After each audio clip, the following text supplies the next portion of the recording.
বন্ধুরা, এই মুহূর্তে নিউক্লিয়ার যুদ্ধের আশঙ্কা ইউক্রেন রাশিয়ার যুদ্ধে। তাহলে কি যুদ্ধের পরিণতি কি শেষমেশ আরো ভয়ঙ্কর হতে চলেছে? সকলের মনে প্রশ্ন উঠেছে এখন একটাই। রাশিয়া ইউক্রেন যুদ্ধে নিউক্লিয়ার বোমার ব্যবহার আশঙ্কা নিয়ে উদ্বিগ্ন রয়েছে গোটা বিশ্ব। হিরোশিমা আর নাগাসাকির পর এই ধরনের কোনো ঘটনাই ঘটেনি।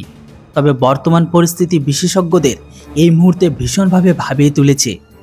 নিউক্লিয়ার বোমা ব্যবহারের ধরন ও প্রভাব নিয়ে আপনাদের কিছুটা জানিয়ে দিই।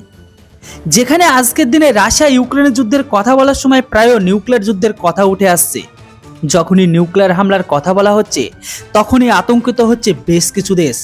স্নায়ুযুদ্ধের সময় এটি নিয়ে অনেক ভয় ছিল, এখন আবারও এই ধরনের পরিবেশ তৈরি হচ্ছে বলে মনে হচ্ছে। পশ্চিমা গণমাধ্যমরা বারবারই বলা হচ্ছে তাদের দ্বারা যে রাশিয়া যেভাবে ইউক্রেন দখলে ব্যর্থ হচ্ছে তাতে রাশিয়ার প্রেসিডেন্ট পুতিন হতাশ হয়ে ইউক্রেনের ওপর নিউক্লিয়ার হামলা চালাতেও পারেন। বিশ্লেষণে ইউক্রেনের যুদ্ধে নিউক্লিয়ার বোমা ব্যবহার করা হলে কি ঘটবে তা জানার চেষ্টা করানো হয়েছে সেই রিপোর্টে। আপনাদের বলে দিই নিউক্লিয়ার বোমা ব্যবহারের পরিণতি কি হতে পারে। আজকের ভিডিওটি অনেক ইন্টারেস্টিং, তাই ভিডিওটিকে শেষ পর্যন্ত দেখুন। আর চ্যানেলটিতে নতুন হলে অবশ্যই সাবস্ক্রাইব করুন। বন্ধুরা, আপনারা ইতিহাস দেখলে বুঝতে পারবেন নিউক্লিয়ার বোমা ফেলা হয়েছে মাত্র দুবার। যদি নিউক্লিয়ার বোমার প্রভাবের কথা বলি, 1945 সালে জাপানের হিরোশিমা ও নাগাসাকিতে নিউক্লিয়ার বোমা ফেলার পর এখনো পর্যন্ত কোথাও নিউক্লিয়ার বোমা ব্যবহারই করা হয়নি। হ্যাঁ, চেরনোবিল ও ফুকুশিমা পারমাণবিক প্ল্যান্টে দুর্ঘটনা ঘটেছে, যা তেজস্ক্রিয় বিপদকে নির্দেশ করে। কিন্তু গত 77 বছরে সেই সময়ের তুলনায় অনেক বেশি শক্তিশালী নিউক্লিয়ার বোমা বিশ্বে তৈরি হতে শুরু করেছে। কিন্তু তারপরও হিরোশিমা ও নাগাসাকিতে ফেলা নিউক্লিয়ার বোমা প্রভাবগুলি এখন একটি বড়সড় কেস স্টাডি হিসাবে দেখানো হয়, যেখানে নিউক্লিয়ার বোমার তাৎক্ষণিক ও দীর্ঘমেয়াদী প্রভাবগুলি অধ্যয়ন করা হয়।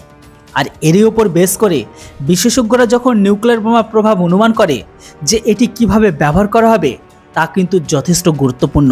আমেরিকার ইউনিয়ন অব কনসার্ট সায়েন্টিস্টের গ্লোব সিকিউরিটি প্রোগ্রামের দায়িত্ববান বিজ্ঞানী জিলান স্পাল্ডিং জানিয়েছে যে ইউক্রেন যুদ্ধে যদি নিউক্লিয়ার বোমা ব্যবহার করা হয় তাহলে তার প্রভাব নির্ভর করবে কী ধরনের নিউক্লিয়ার বোমা ব্যবহার করা হবে, এমনকি কিভাবে হবে। এখানে এটি কিভাবে হবে তা বোঝানো গুরুত্বপূর্ণ।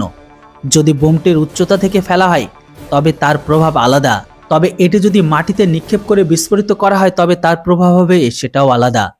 রাশিয়া ইউক্রেন যুদ্ধে পশ্চিমা দেশগুলো পরোক্ষ ভূমিকা থেকে আরও জটিল করে তুলেছে, আর নিউক্লিয়ার বোমার ব্যবহারের সম্ভাবনাও ভীষণভাবে বাড়িয়ে তুলেছে পুতিনকে। আশ্চর্যজনকভাবে সবচেয়ে উদ্বেগের বিষয় হলো দ্বিতীয় ক্ষেত্রে যখন বোমটি মাটিতে পড়ে আর বিস্ফোরিত হয় আর এর ফলে পৃথিবীর তেজস্ক্রিয়তাকে সক্রিয় করতে পারে, সেখানে পরমাণু বোমা বাতাসে বিস্ফোরণের ফলাফল বিভিন্ন ধরনের সমস্যার সৃষ্টি করবে, আর বিভিন্ন কারণে বিভিন্ন অস্ত্র ব্যবহার করা হয়ে থাকে। তবে বর্তমান সময়ে যেভাবে রাশিয়া হাইপারসনিক মিসাইল ইউক্রেনের ওপর বৃষ্টির মতো ফেলতে শুরু করেছে, সেই আক্রমণের ফলে যে সমস্ত ইউক্রেনের দখল করা জায়গাগুলো ইউক্রেন ফিরিয়ে নিয়েছিল সেগুলো মাত্র কয়েক সেকেন্ডের মাধ্যমে ইউক্রেনের থেকে ফিরিয়ে নিয়েছে। মিসাইল বৃষ্টি দেখে হাইপারসনিকের ইউক্রেনের থামানো তো দূরের কথা, ইউক্রেনের সেনারা বেস ছেড়ে জায়গা ছেড়ে পালিয়ে গেছে। তবে বিশ্ব আশা করছে যে খুব শিগগিরই হয়তো ইউক্রেনের ওপর নিউক্লিয়ার বোমা হামলা করতে পারে রাশিয়া।